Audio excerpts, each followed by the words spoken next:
Over the weekend, New Orleans police say there were more than 10 carjackings or similar crimes all across the city. And these are in addition to the dozens of carjackings that happened earlier this year. As in a few weeks ago. One victim told Erica Ferrando about his attack in the Marigny last week. 2:30 in the morning, January 10th, a man who didn't want to share his identity is sitting here in his car after leaving a bar on Rampart Street near Elysian Fields in the Marigny. And I texted a friend and they said, oh, they were going to come and meet me. So I was just sitting in my car for a moment, looking at my phone. Then surveillance video shows a white car pull up next to him. Just from nowhere came two people from either side of my car. The driver's side door was ripped open. They managed to get, the person on the other side managed to get that door open.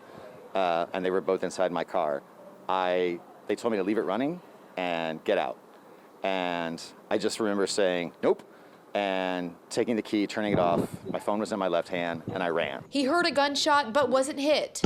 So it must have been an attempt to get me to stop. Video from another camera shows the victim being chased down the street and then pushed to the ground. They tackled me on the street and tried to get the key from me. The victim says his attacker found a spare key in a backpack they took from his back seat, and NOPD confirms a suspect drove off in the victim's car, but it's since been found and is now at a towing lot. The victim was told by NOPD and the towing company he'll have to pay to get it back. Unbeknownst to me, I did not know this, crime victims have to pay to have their cars returned to them because they've been towed and they've been stored in a tow lot.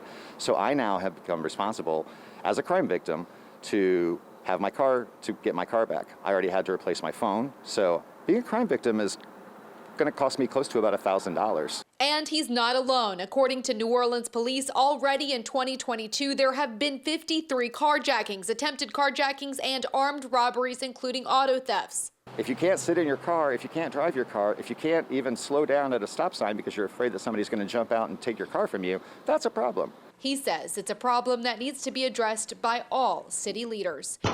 Erica Ferrando, Eyewitness News.